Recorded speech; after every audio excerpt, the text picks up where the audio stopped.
நன்றி நன்றி நன்றி.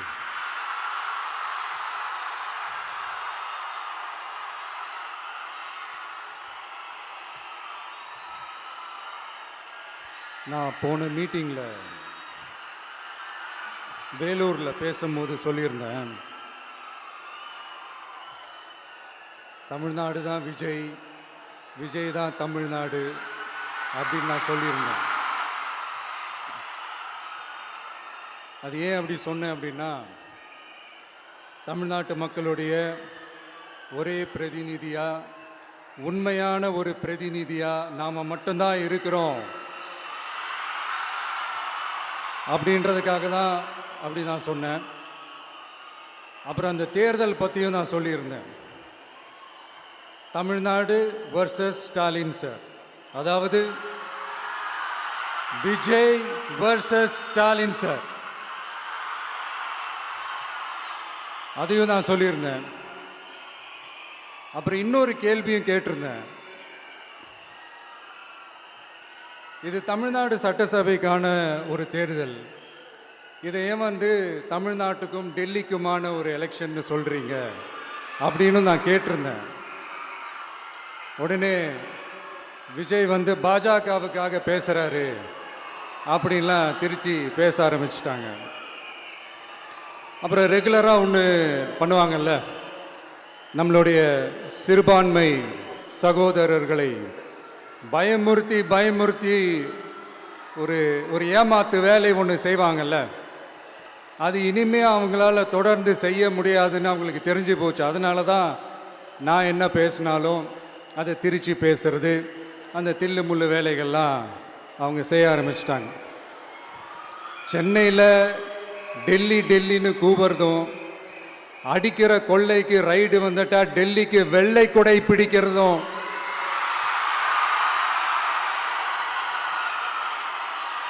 இதெல்லாம் யாருன்னு உங்களுக்கே நல்லா தெரியும். தமிழ்நாட்டை காப்பாற்றுறது திமுக தான், தமிழ்நாட்டை பிழைக்க வைக்கிறது திமுக தான், இதெல்லாமே பண்ணுறது திமுக தான், ஸ்டாலின் சார் தான். இதெல்லாம் ஒர்க் அவுட்டே ஆகாது பாஸ்.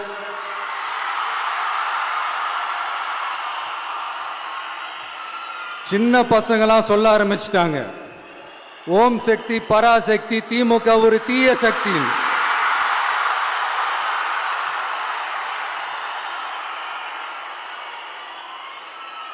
அதனால் இந்த தமிழ்நாடு இன்னொன்று வேற ஒன்று சொல்கிறாங்க. அது என்னடான்னா, தமிழ்நாட்டு அணி டெல்லி அணியா. கிரிக்கெட்டில் கூட தமிழ்நாட்டு அணியை டெல்லி அணியால் தொட்டு கூட பார்க்க முடியாது.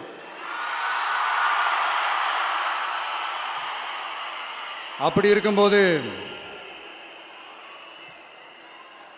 கிரிக்கெட்லையும் விசில போடுறது தமிழ்நாடு தான், சிஎஸ்கே.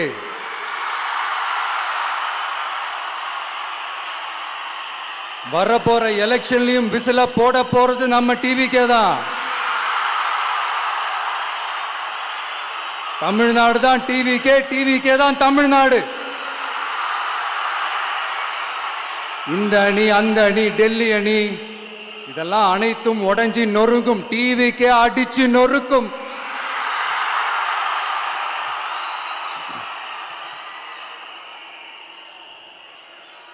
எனக்கும் என்னுடைய மக்களுக்கும் நடுவில் வேற யாராலையும் உள்ள நுழையவே முடியாது. இது ஒரு அம்மா பையன் உறவு, அப்பா புள்ள உறவு, அண்ணன் தங்கச்சி உறவு, அண்ணன் தம்பி உறவு, அக்கா தம்பி உறவு. இது சும்மா ஒரு எலெக்ஷனுக்கு வந்த உறவு அப்படின்னு நினைச்சிடாதீங்க. இது இயற்கையாகவே அமைஞ்ச உறவு. இது எவ்வளோ டீப்பான உறவுன்றது நான் உணர்ந்திருக்கிறேன். அதே மாதிரி நம்ம தமிழ்நாடு மக்களும் இதை உணர்ந்து இருக்கிறாங்க. இன்னும் சிம்பிளா சொல்லணும்னா, மற்றவங்களுக்கு வேணா இது எலெக்ஷன், ஆனா எனக்கும் என்ன நேசிக்கிற மக்களுக்கும் இட் இஸ் an emotion.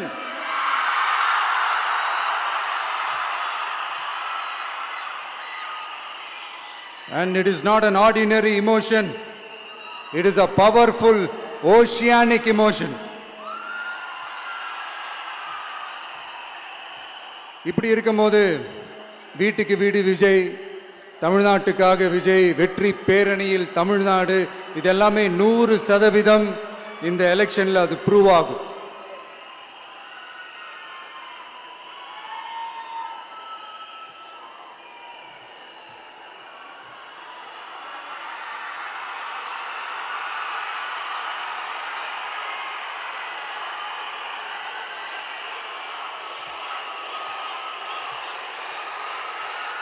நீங்க எல்லாரும் எனக்கு இன்னொரு உறுதிமொழியை ஒன்று கொடுக்கணும்.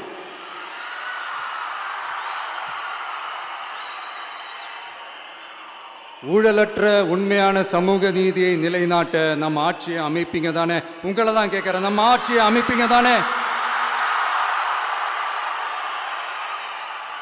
இந்த விஜய்க்கு ஒரு வாய்ப்பு கொடுப்பீங்க தானே?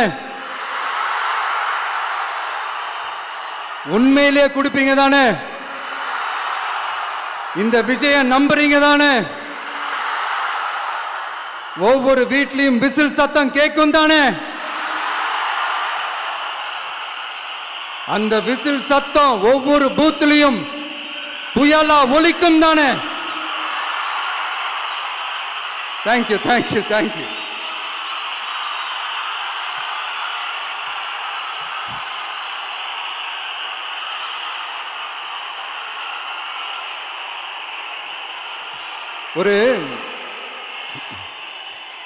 ஒரு டாக்டர் இருக்காருன்னா நாம் எப்போ அவரை பற்றி யோசிப்போம்? இப்போ நமக்கு ஏதாவது உடம்பு சரியில்லை அப்படின்னா அவரை யோசிப்போம், அவர் ஞாபகம் வரும். அது மாதிரி நமக்கு ஏதாவது ஒரு பிரச்சனை அப்படின்னா ஒரு வக்கீலை தேடிப்போம், அவர் ஞாபகத்துக்கு வருவார். இது மனித இயல்பு. அந்தந்த பிரச்சனை வரும்போது நம்ம அவங்கவுங்கள தேடி போவோம். ஆனால் ஆன் அ டெய்லி பேசிஸ் நம்ம சும்மா சாப்பிடும் போது கூட நம்மளை அறியாமல் ஒருத்தவங்களை பற்றி நினைப்போம், நம்மளை அறியாமல் அவங்களுக்கு நாம் நன்றி சொல்லுவோம். அந்த மதிப்பிற்குரிய அந்த மனிதர்கள் வேற யாரும் இல்லை, விவசாயி, விவசாயி, விவசாயி.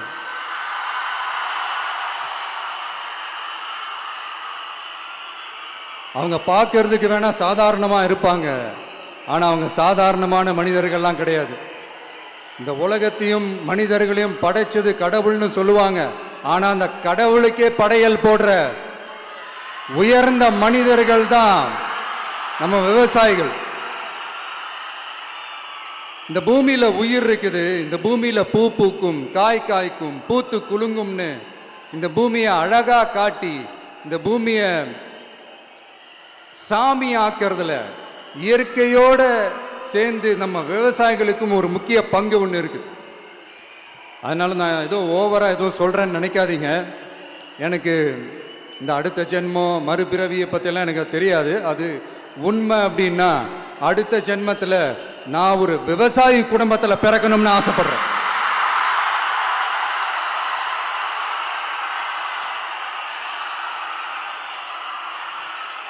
எனக்கு விவசாயத்தை பற்றி டீட்டெயில்டாக தெரியாது தான், நான் ஒத்துக்கிறேன். அதனால் மற்றவங்க மாதிரி நானும் டெல்டாக்காரன் தான் அப்படின்னு உங்கள் காதில் டால்டா ஊத்தலாம் நான் வரல. எனக்கு விவசாயத்தை பற்றி டீட்டெயில்டாக தெரியலனா கூட அவங்க படுற கஷ்டங்களை பற்றி எனக்கு நல்லாவே தெரியும். நம்மளுடைய முதல் அரசியல் பயணம் தொடங்கினதே அந்த பரந்தூர் விஷயத்தை கையில் எடுத்து தான். அதனால் நம்மளுடைய இந்த ஆட்சி அமைஞ்சதும் தீர்க்க வேண்டிய முக்கியமான பிரச்சனைகளில் நம்மளுடைய விவசாய பிரச்சனைகளும் ஒன்று.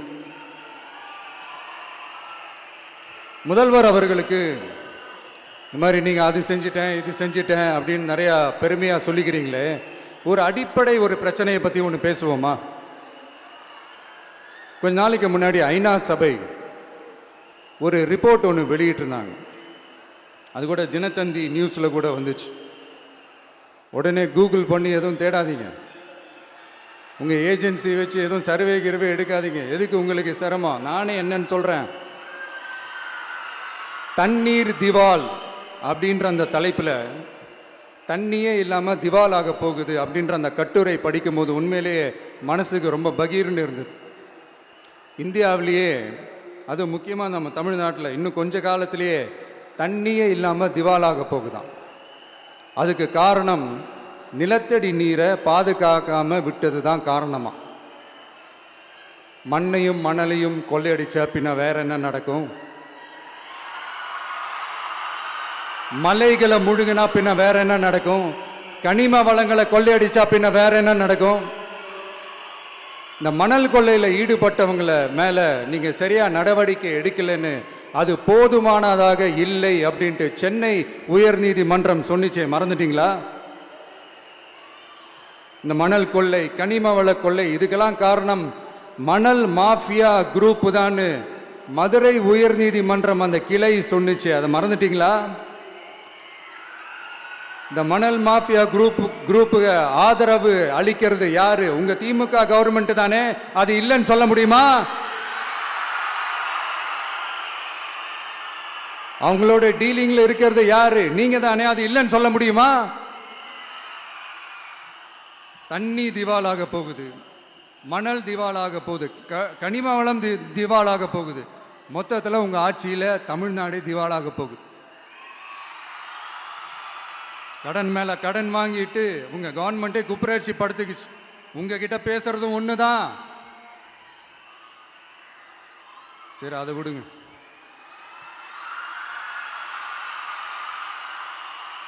நம்ம விவசாயிகள் கஷ்டப்பட்டு விளைய வச்ச அந்த நெல்லெல்லாம் மழையில் நனைஞ்சி வீணா போச்சே. டெல்டாக்காரன்னு சொல்லிக்கிற நீங்க அதை எதாவது கவனிச்சிங்களா? அவங்களுடைய போராட்டம் எதுக்காவது கூட போய் நின்றுக்கிறீங்களா? கூண்டாஸில் மட்டும் போடுவீங்க. இதானே உங்களுடைய அந்த சாதனை. பரந்தூர் பிரச்சனை, உங்களுடைய உண்மையான நிலைப்பாடு என்ன? மேல்மா விஷயத்தில் உங்களோட உண்மையான நிலைப்பாடு என்ன?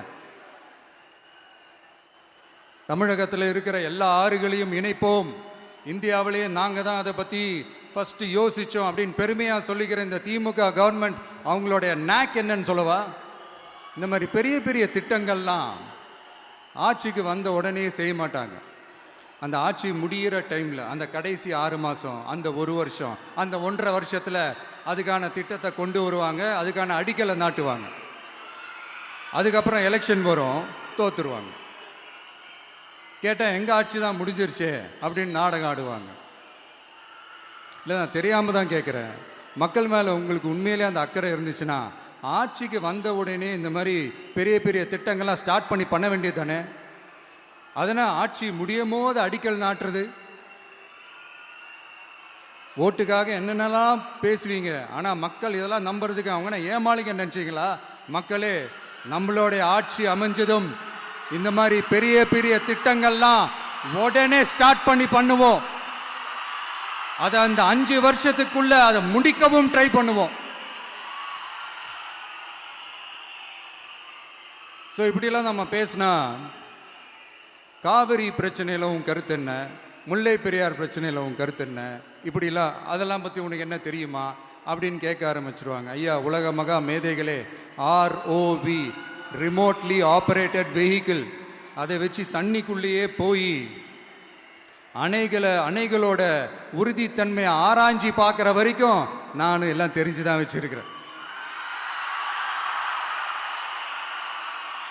ஒருத்தன் சைலண்டாக இருக்கான், அமைதியாக இருக்கான்னா உடனே அவனுக்கு எதுவுமே தெரியாதுன்னு நினச்சிடாதீங்க. சும்மா கருத்து சொல்லிக்கிட்டு கம்பு சுற்றிக்கிட்டு இருந்தால் எல்லாமே நடந்துருமா? நசன் பேசி அதை கேட்டு மக்கள் வெறுத்து போயிட்டாங்க. உருப்படியா ஏதாவது யோசிங்கயான்னு மக்கள் நினைக்கிறத யாருக்கு தெரியுதோ தெரியலையோ, எனக்கு அது நல்லாவே தெரியுது. உரிய இடத்துக்கு போய் சம்பந்தப்பட்டவங்களோட பேசி அதுக்கான சொல்யூஷன் என்னன்னு தெரிஞ்சுக்கிட்டு அதை ப்ராப்பராக எக்ஸிக்யூட் பண்ணணும்.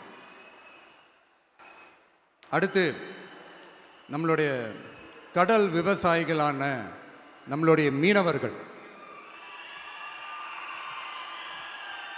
மீனவர்களுடைய பிரச்சனைக்கு அப்பப்போ எந்திரிச்சு கடிதம் எழுதிட்டு திரும்ப தூங்க போயிடுவார். அவ்வளோதான், அதோட அது அப்படியே கிடக்கும். மானே, தேனே, பொன்மானே, இப்படிலாம் கடிதம் எழுதுறதெல்லாம் வேலைக்கே ஆகாது. ஒன்றிய அரசுக்கு அந்த உண்மையான உணர்வுபூர்வமான அந்த அழுத்தத்தை கொடுக்கணும். நம்ம மீனவர்கள் மேல அவங்க கையே வைக்கக்கூடாது, கையே வைக்க விடக்கூடாது. அவங்களுக்கான அந்த பாதுகாப்பு பக்காவா இருக்கணும். அதுதான் நம்மளுடைய ஒரே அஜெண்டா. மீனவர்களே, அடுத்து நம்மளுடைய ஆட்சி தான். கவலைப்படாதீங்க, தைரியமா இருங்க. உங்களுக்கான பாதுகாப்பு பக்காவா இருக்கும். இப்படி இருக்கும்போது அடுத்ததும் நாங்க தான் அப்படின்னு சிஎம் சார் சொல்லுவாங்க. அதெல்லாம் நடக்கவே நடக்காது. 2வது முறை வந்ததெல்லாம் சரித்திரமே கிடையாது. இந்த சைனாவில் கிரேட் வால் ஆஃப் சைனா கேள்விப்பட்டிருப்பீங்க. அதோடைய நீளத்தை விட பெரிய டாஸ்க் இது. ஆனானப்பட்ட அவங்க அப்பாவாலே முடியல.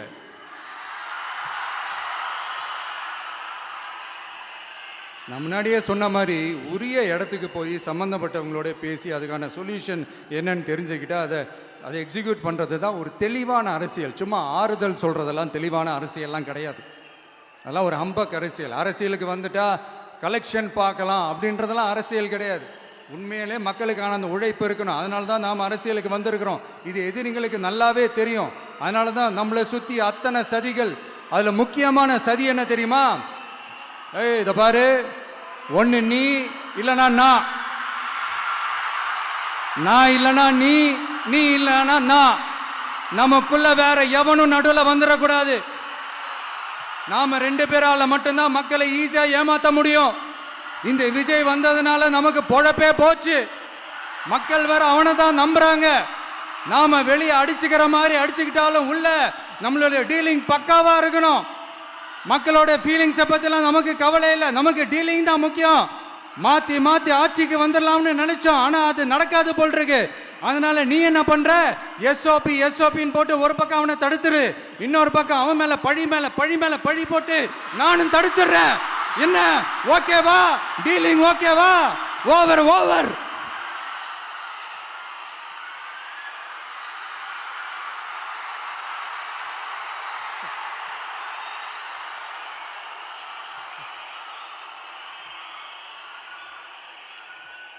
இல்லைங்க, உண்மையிலேயே சிரிக்கிறதா என்ன பண்ணுறதுன்னு எனக்கு தெரியல. உண்மையிலே இப்படி தான் இருக்கு அவங்க டீலிங்லாம்.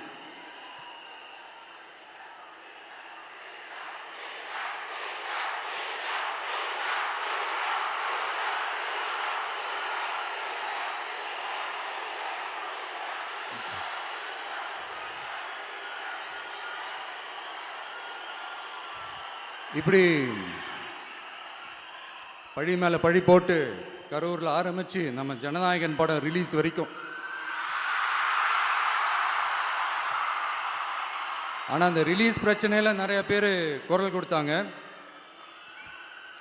முக்கியமாக நம்மளுடைய முதல்வர் அவர்கள் கூட பூசி மொழிகி பட்டும் படாமல் குரல் கொடுத்தாங்க. But what ever it is, குரல் கொடுத்த அவங்களுக்கும் மற்றவங்க எல்லாருக்கும் இந்த நேரத்தில் என்னுடைய நன்றியை தெரிவிச்சுக்கிறேன். இப்படி நம்ம வெளிப்படையாக பேசுறதுனால சிஎம் சாரோட மனநிலை இப்போ எப்படி இருக்கும் தெரியுமா? ஏற்கனவே கட்சிக்காரங்க தொல்லை தாங்க முடியல, தூங்க விட மாட்டேறாங்க. இந்த விஜயும் வந்து தூங்க விட மாட்டான். நம்ம பாட்டுக்கு ஹைவேல சைக்கிளில் சோலாவா போலான்னு நினைச்சோம். இவன் நாடனா மக்கள் சக்தியோட வந்துட்டு இருக்கான். இவன் தான் கேள்வி கேட்கறான்னு பார்த்தா மக்களையும் கேள்வி கேட்க வைக்கிறான். 1000 ரூபாய் கொடுத்துட்டு இருந்தோம், 5000 ரூபாய் கொடுத்து ஏமாத்தலான்னு பார்த்தா அதையும் கேள்வி கேட்க வைக்கிறான். விசில் சத்தம் வேற விண்ண முட்டுது. கூட்டணி கட்சிகள் தொல்லை வேற தாங்க முடியல. இவன் பண்ற பிரச்சாரத்தையாத்த முடக்கலான்னு பார்த்தா அப்பவும் மக்கள் அவன் பின்னாடி தான் நிக்கிறாங்க. என்ன பண்றது ஏது பண்றதுன்னு தெரியாத ஒரு மனநிலையில இருப்பாரு. ஆனா சார், நீங்க இந்த விஜயம் முடக்கலாம். ஆனா ஒவ்வொரு வீட்டில் இருக்கிற ஒவ்வொரு விஜயையும் உங்களால முடக்கவே முடியாது.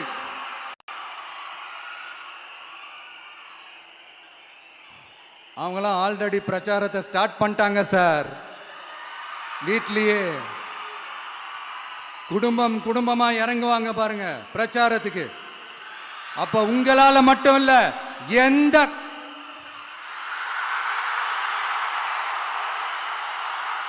யாராலையும் தடுக்க முடியாது.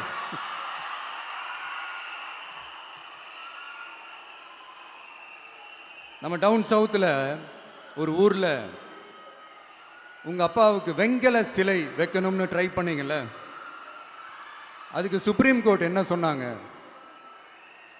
மக்களோட பணத்தில் யாருக்கு புகழ் பாட பார்க்குறீங்க அப்படின்னு கேட்டாங்கல்ல. அதுக்கு என்ன அர்த்தம் தெரியுமா? ஊராம் வீட்டு நெய்யில் உங்க வீட்டுக்கு ஸ்வீட் செய்யாதீங்க. எப்படி?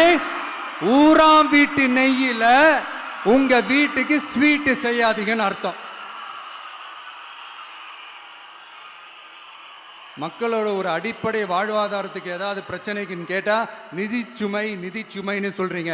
செலை வைக்கிறதுக்கு மட்டும் எங்கிருந்து சார் காசு வருது?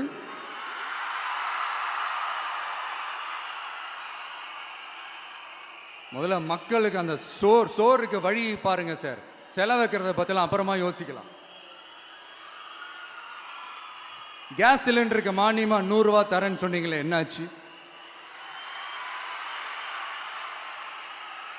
கரும்புக்கு ஆதார விலையா 4000 ரூபாய் தரேன்னு சொன்னீங்களே, என்னாச்சு? ரொம்ப நாள் கல்யாணமே ஆகாம இருக்கிற பெண்களுக்கு அவங்களுடைய கல்வி தகுதிக்கு ஏற்ப அரசு வேலை கொடுப்போம்னு சொன்னீங்களே, என்னாச்சு? இதெல்லாம் வெறும் சாம்பிள் தான். இதோட ஹைலைட் ஒன்று இருக்கு.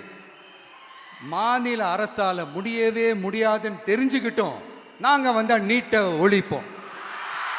ஆகா ஆகா ஆகா ஆகா, எவ்வளவு பெரிய ஒரு மோசடி இது!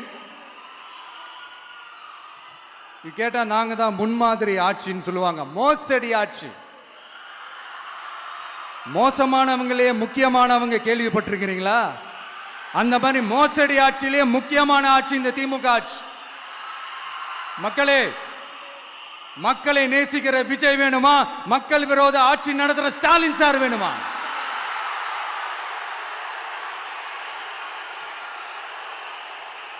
இந்த விஜய் நம்புறீங்களா? ஸ்டாலின் சார் நம்புறீங்களா?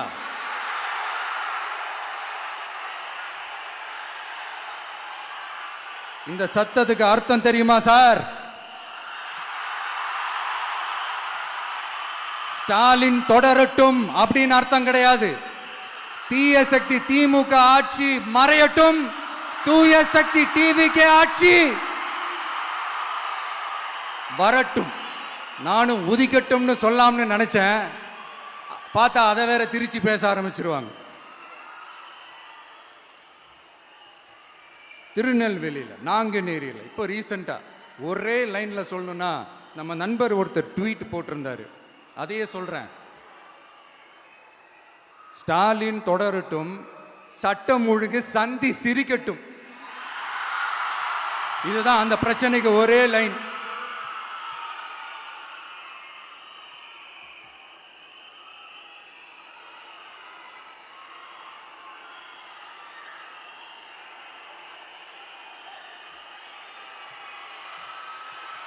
மக்களே, காஞ்சிபுரத்தில், வேலூரில் எல்லாம் நம்மளோட விஷனை பற்றி சொன்னோம் இல்லையா? அதே மாதிரி இங்கேயும் சில விஷன்ஸை சொல்லணும். இது மற்றவங்க மாதிரி தேர்தல் வாக்குறுதின்னு சொல்லி ஏமாத்துறது கிடையாது. நம்மளை நம்புகிற மக்களுக்கு நம்பிக்கை தர்றது. நம்ம ஆட்சிக்கு வந்ததும் இதெல்லாம் செய்ய நடவடிக்கை எடுப்போம்னு சொல்கிறது. டெல்டா விவசாயிகள் சமீபத்தில் கூட உரத்தட்டுப்பாட்டை சந்திச்சிங்கல்ல. சில பேர் உரத்தை பதுக்கி வச்சு அதிக விலைக்கு விற்றதா நியூஸ்லாம் கூட வந்துச்சு. நம்ம டிவிக்கு ஆட்சி வந்ததும் உரத்தட்டுப்பாடு இல்லாமல் பார்த்துக்குவோம். 5 ஏக்கர் வரை நிலமுள்ள விவசாயிகள் வேளாண் கூட்டுறவு வங்கிகளில் வாங்கிய பயிர் கடன் முழுமையாக ரத்து செய்வதற்கும், 5 ஏக்கருக்கு மேல் உள்ள விவசாயிகள் வேளாண் கூட்டுறவு வங்கிகளில் வாங்கிய பயிர்க்கடன் 50% வரை ரத்து செய்வதற்கான சாத்திய கூறுகளை ஆராய்ந்து உறுதியாக நடவடிக்கை எடுப்போம். திமுக மாதிரி எல்லாருக்கும்னு சொல்லிட்டு அதுல தகுதி ஃபிக்ஸ் பண்ணி பாகுபாடு காட்டி ஏமாற்ற மாட்டோம். எல்லாத்தையும் வெளிப்படையாக சொல்லுவோம். 2 ஏக்கர் வரை நிலமுள்ள விவசாயிகள் மற்றும் நிலமற்றவர்கள் குடும்பத்தில் யாரும் மாநில மற்றும் ஒன்றிய அரசு ஊழியராக இல்லாமல் இருக்கும் பட்சத்தில் அவர்களின் குழந்தைகளின் பொறியியல் மற்றும் மருத்துவம் உள்ளிட்ட தொழிற்கல்வி முதல் அனைத்து வகை படிப்புகளுக்குமான முழு செலவையும் அரசே ஏற்கும்.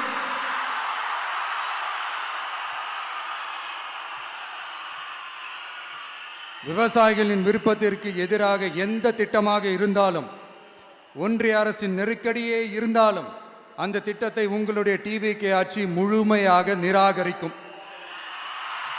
எப்போதும் விவசாயிகளின் பக்கமே நம் ஆட்சி நிற்கும். கொள்முதல் நிலையங்களில் முறையாக நெல் மூட்டைகள் பாதுகாக்கப்படும். நெல் முளைத்து வீணாவதை பார்த்து கொண்டு நமது அரசு சும்மா இருக்காது. போதுமான கொள்முதல் நிலைய வசதிகள் ஏற்படுத்தப்படும். அதே போல கொள்முதல் நிலையங்களில் கொள்முதல் செய்வதற்கோ மூட்டை ஏற்றி இறக்கவோ ஒரு பைசா கமிஷன் வாங்காமல் பார்த்து கொள்ளப்படும். அப்படி கமிஷன் வாங்குவது யாராக இருந்தாலும் கடும் நடவடிக்கை எடுக்கப்படும்.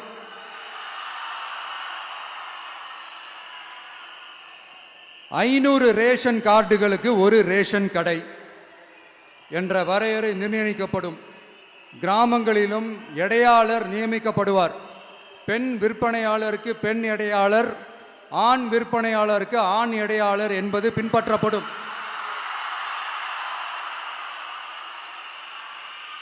ரேஷன் கடைகளில் அரிசி தவிர அனைத்து பொருள்களும் பாக்கெட் செய்து விநியோகிக்கப்படும்.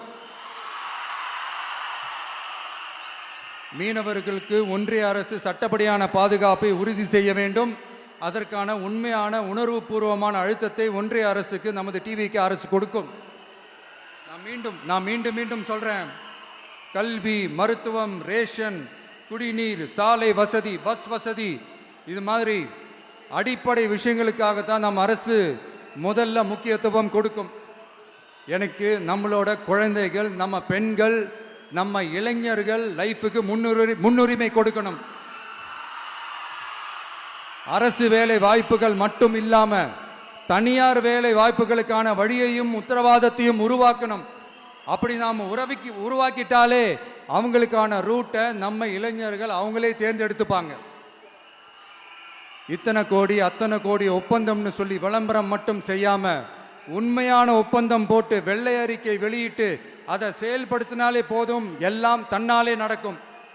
இங்க என்னனையும் சொல்ல நினைக்கிறேன், இங்க அடுத்து நாங்க தான் நெஞ்ச நிமித்திரி கூவுற யாராச்சும் நாங்க ஊழலே செய்யாதவங்கன்னோ ஊழல் செய்யவே மாட்டோம்னோ நெஞ்ச தொட்டு மனசாட்சியோட சொல்ல முடியுமா? ஆனா நாம இன்னைக்கு இல்ல, ஆட்சிக்கு வந்ததுக்கு அப்புறமும் ஓப்பனா தில்லா கட்ஸா சொல்லுவோம், ஊழல் லஞ்சம் இல்லாத ஒரு ஆட்சியை கொடுக்க உண்மையா ட்ரை பண்ணாலே போதும், எல்லாம் தன்னாலே நல்லா நடக்கும். எல்லாரும் கொஞ்சம் கை இப்படி வைங்களேன். எங்க ஓட்டு எங்க உரிமை,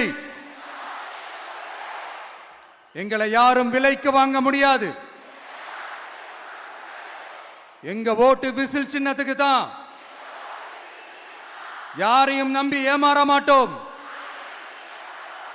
எங்க வார்த்தையிலிருந்து மாற மாட்டோம். இது நிஜம். தேங்க்யூ.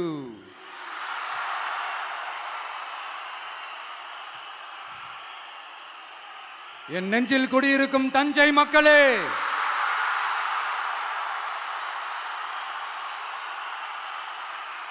என் நெஞ்சில் குடியிருக்கும் வேலூர் மக்களே, வேலூர்ல இதை நான் சொல்ல மறந்துட்டேன், சாரி. உங்களுக்காக இங்க நான் சொல்றேன், உங்களோட நான் இருக்கேன், நம்மளோட நம்ம மக்கள் இருக்கிறாங்க. இதுக்கு மேல என்ன வேணும்? கான்பிடென்ட்டா இருங்க, நல்லதே நடக்கும், வெற்றி நிச்சயம். மீண்டும் சந்திக்கும் வரை நன்றி, வணக்கம். உங்க விஜய் நான் வரேன்.